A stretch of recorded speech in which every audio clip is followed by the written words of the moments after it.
My name's Nick, and I'm here for a reason. Guys, there's so many things I could say about other people, but when it comes down to it, I can only focus on me. The more you focus on other people, the more you're just gonna be sick. You gotta focus on you, right? Because other people might do things and you might keep thinking like, why did they do that? Why did I influence them? You keep having some kind of guilt, right? You need to start fresh. You need to reboot because you can't handle what anyone else is doing besides yourself and your faith. You got to have faith. Faith means to believe. So you can feel guilty, you can feel remorseful about the things that you have done, but it's a fresh slate every single day. So stop focusing on what these other people are doing. You can move forward and you can have faith that they will find their own way out. Just be a good example for them. That's why I am here. I am here to shine the light. I am here to be the first one to step out for people, to be an example. And I found myself in a slump.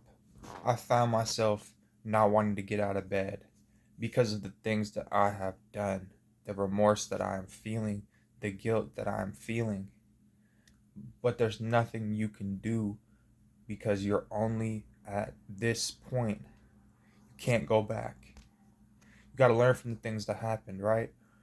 We might have flashbacks or memories of things that happened, things you did, things you wish you did different. But everything happens for a reason. So you have that memory for a reason. So that memory is going to connect to something in your future that you're going to do right, that it's going to be that much greater when you do it correctly. Like I said, I'm here for a reason. And I can focus on all this stuff I did wrong, all these people I influenced in the wrong way, right?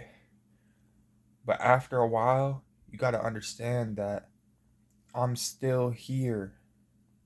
There's still things I have to do. I'm not complete. I'm not finished yet. And I have faith every day. I have my ups and downs, but I have my faith. I believe that things are going to be okay. And I don't believe things are going to be okay because it feels good to do that. I believe things are going to be okay because when I look back at all my memories, even though things didn't go perfect, I found good. I found comfort out of every scenario, good or bad. There was, when something bad happened, there was something good in that scenario. Like, something bad happened. It forced me to be around people that made me feel good and taught me lessons. So we have to go through a lot of suffering in this world, a lot of suffering. But you'll find along the way of your suffering, each new stage of suffering, there's people who are there, suffering there with you. And that's where we find our comfort. We find our comfort in different people, different situations.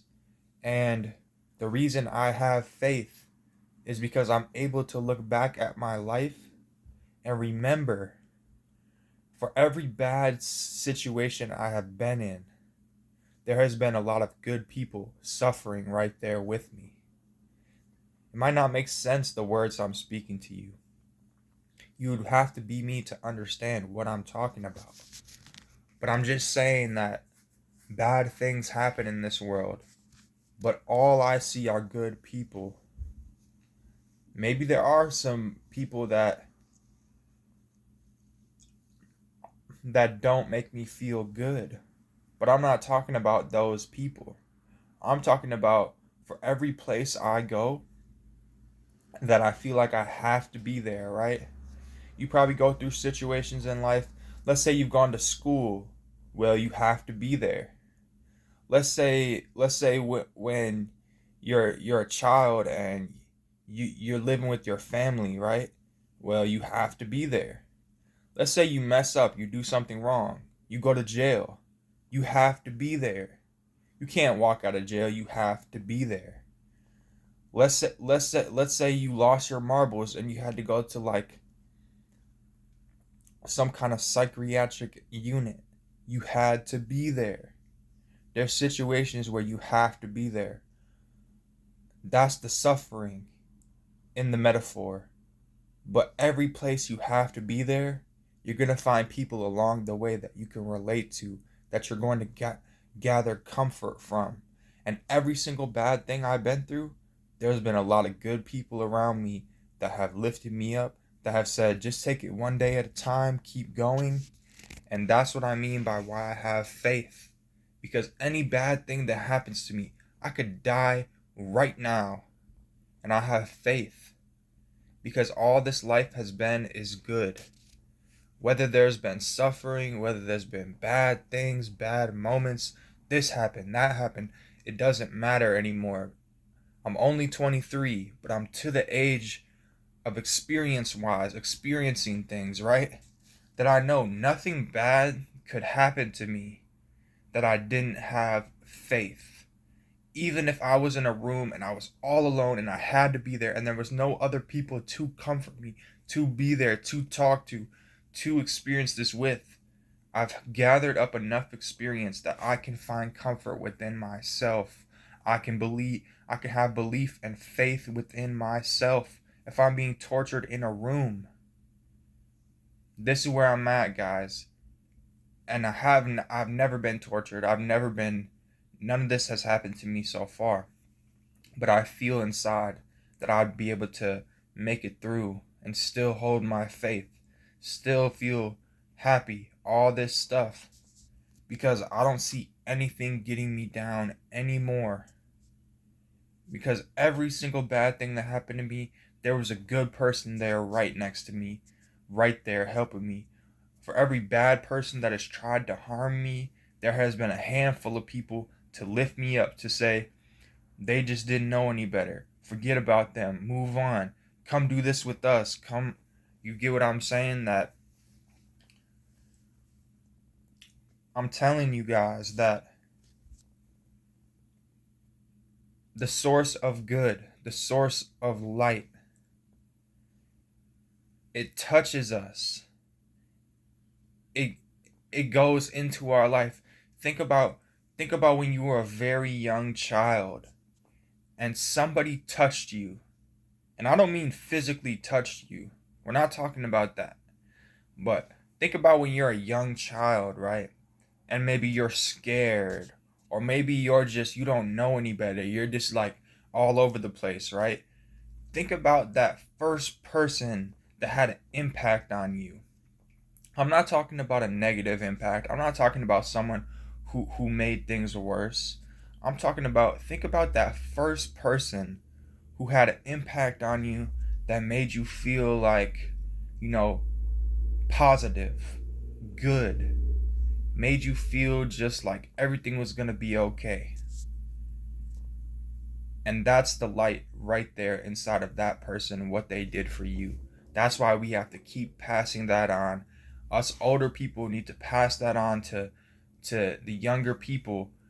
The younger they are, they need a positive influence. They need to be touched by the light. And let's say for some reason you don't think you ever had a person that had a positive impact on you, that made you feel good, that gave you the light. You just been surrounded by people that made you feel scared. They didn't do nothing for you, right? Let's say you have that kind of mindset, right? Where you've never been touched by the light, right?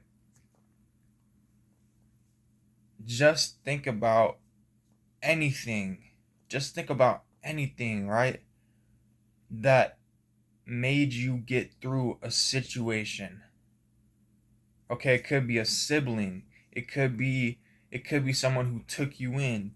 It could be, all right, guys, it could even be a TV show. It could be a movie, right? I don't want to say that kind of stuff. I'm talking about real life people here. But if you're feeling like frustrated with the world, No one's helped you out. No one's made you feel comforted. I know you found it somewhere. I know you had a favorite movie. Or I know you might have kicked the soccer ball around and that's where you felt your comfort, right? We find comfort in this world in the light. That's why we must pass the light on to other people. All right? For those of you who have the darkness within you, for those of you who like to scare people, hurt people, take your anger out on people, I have been there. I have done that. And it's not worth it. If you find yourself doing these situations when you have an opportunity to be around people and you just are ruining things, you're lying, you're cheating, you're stealing, you're hurting, you're harming, you're killing, you need to take a serious break away from people, the people that you are harming. Okay, you might need to go to jail. You might need to go to the mental institute. You might need to go to a class, alcohol anonymous class, anger management class. Find some people you can relate to because that's where you're going to find the light. And I'll be honest with you, I have trouble relating to so many people in this world.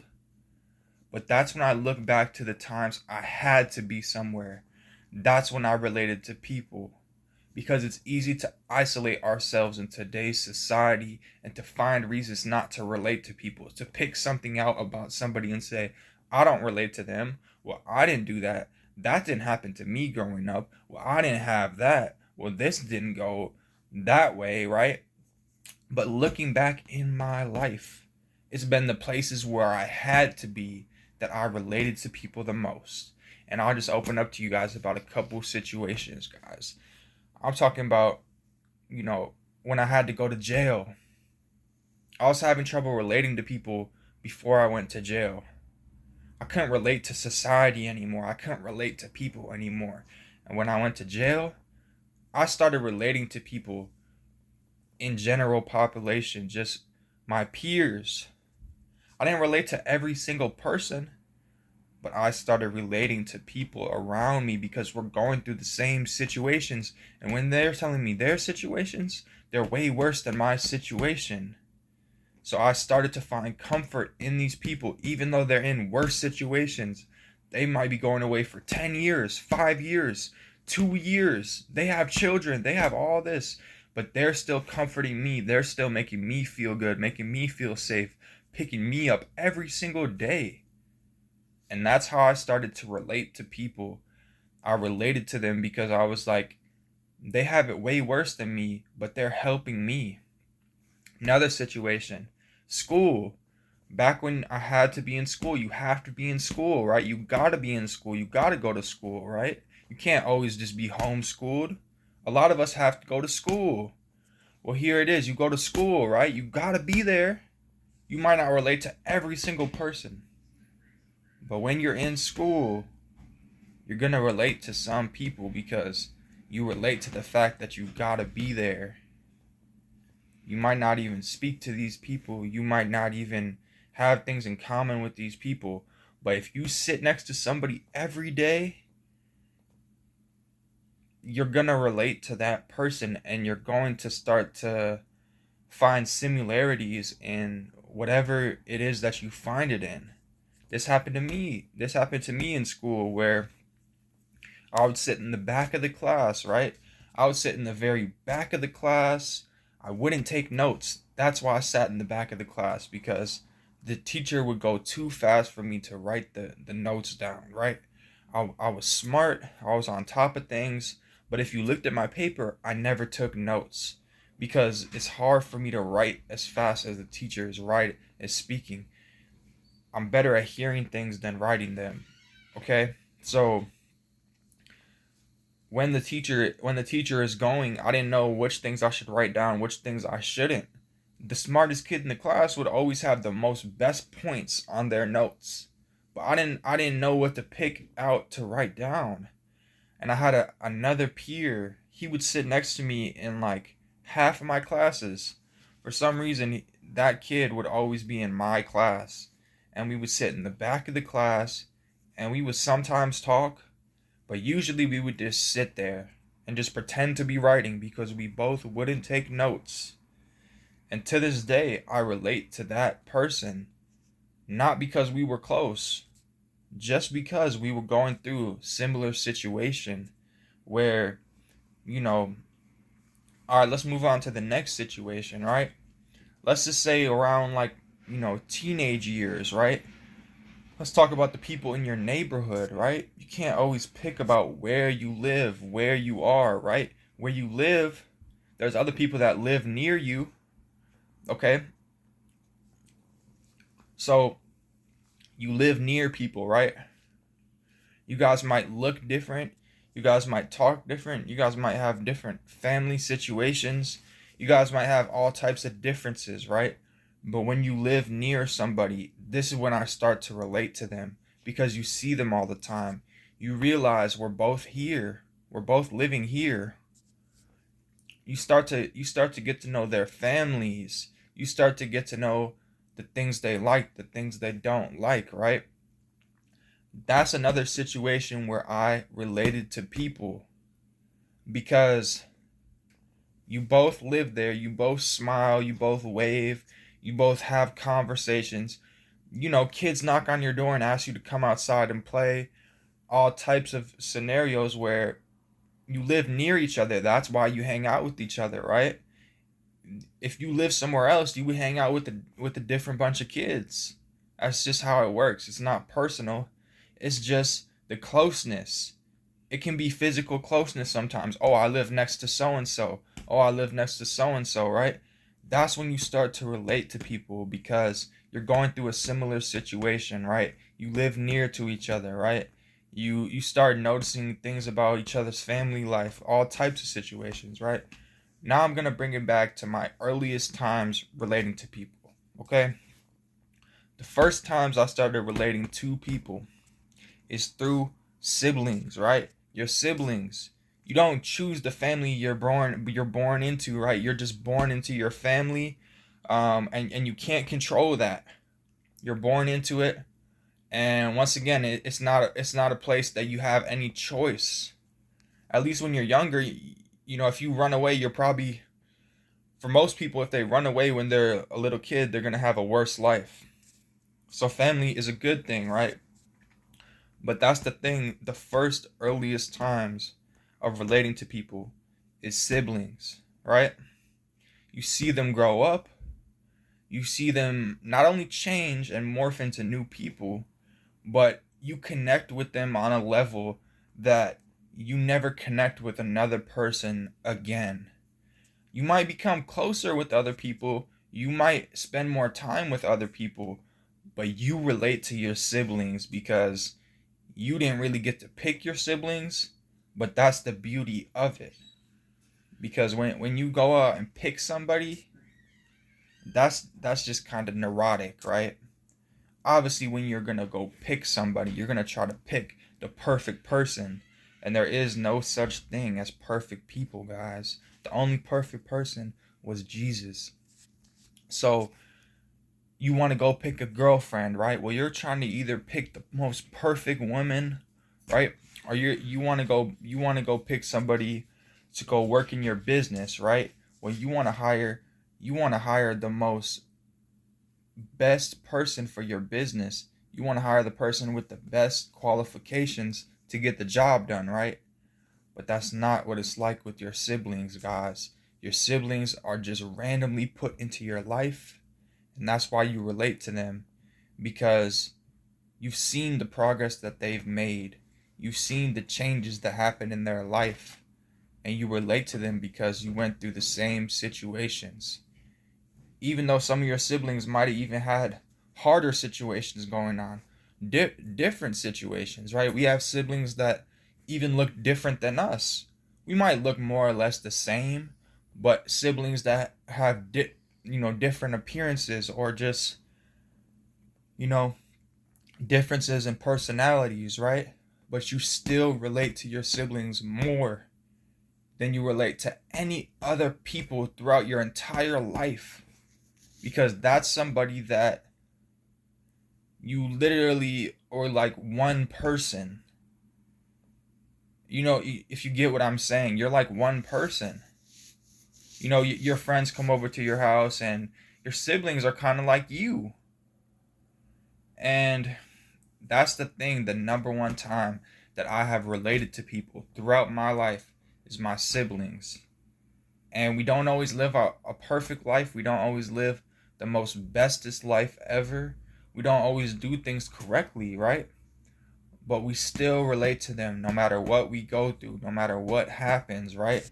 And that's just the story of our lives, is that we relate to other people even if we don't treat them right, even if we don't do the right things, even if we do evil, even if we commit sins, we still related to that person.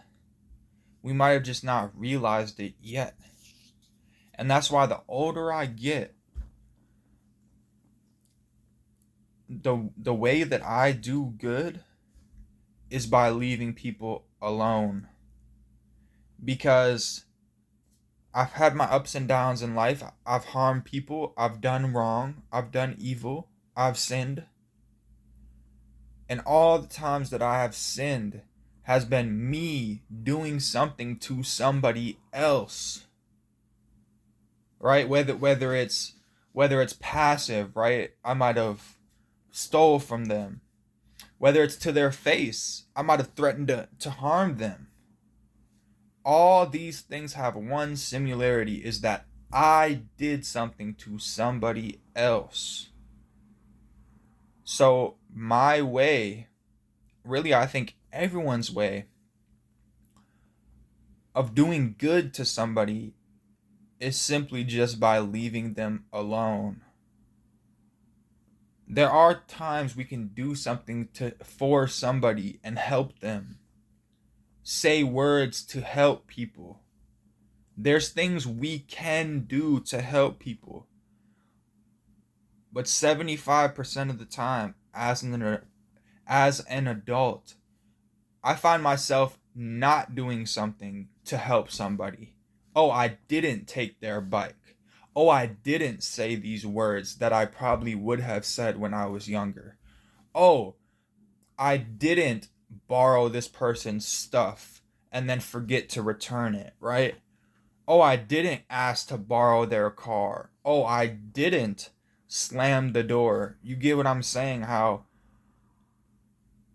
a good deed can be something that you didn't do. And don't get me wrong, what I mean by that is doing a good deed can be an absence of doing a bad deed. All right, previously you might have done something, but when you grow and you mature, you say, well, I am not going to do that this time, and that can qualify as a good deed towards somebody.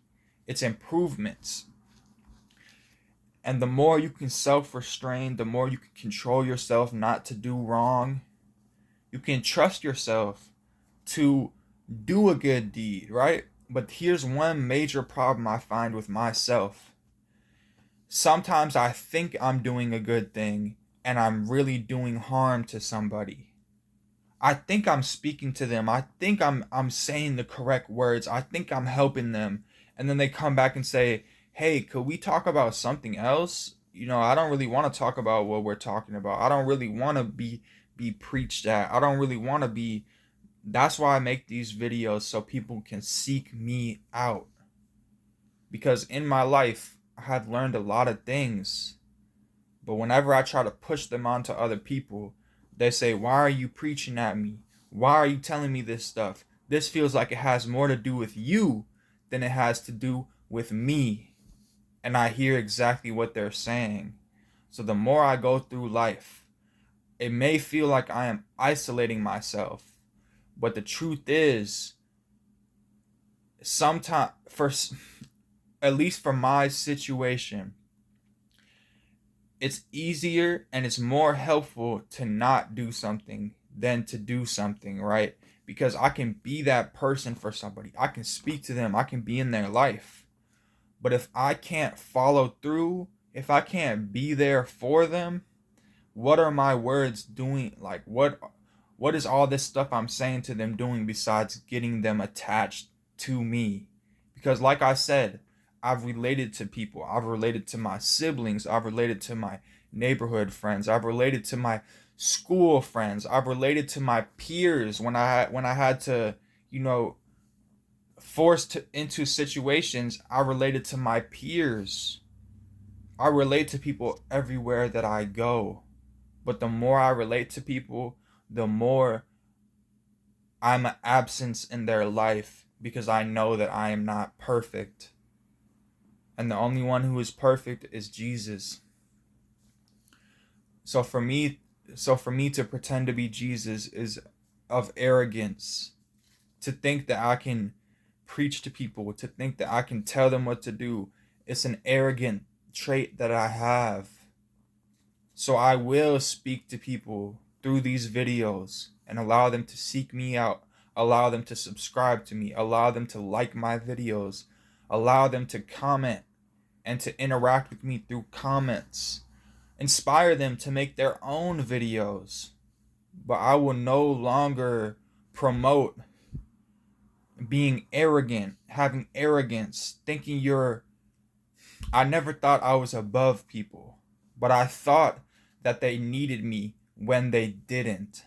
I thought this person needs me, so I kept being there for them, kept being there for them, kept being there for them, until I realized I am simply just enabling them to need me more.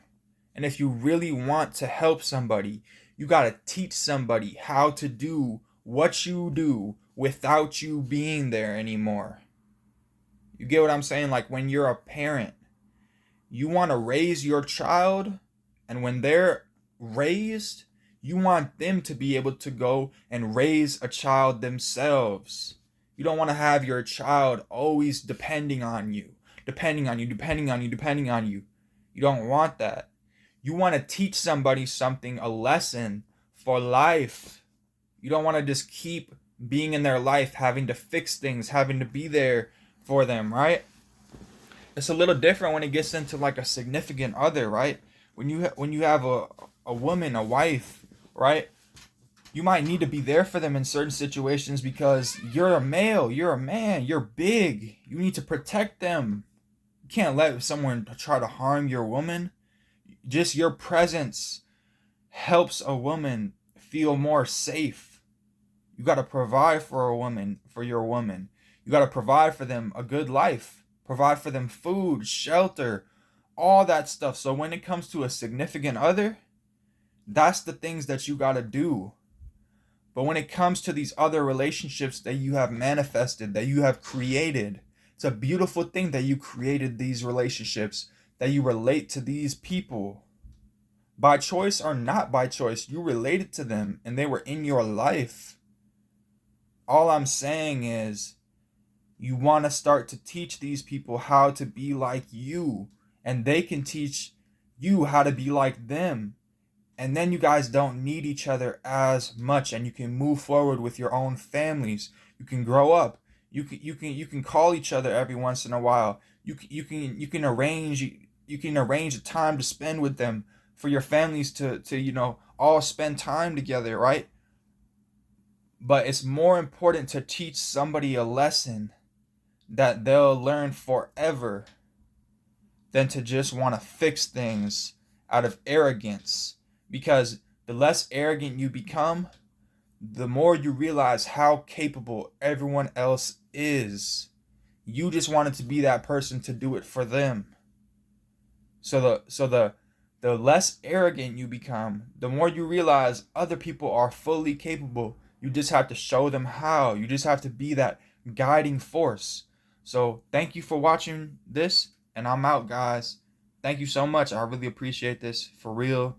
You have no idea how much this means to me. This means so much to me. This makes my day. This makes my day worthwhile, worth value. Okay, without doing this, I don't know what I would be doing. So thank you. Seriously.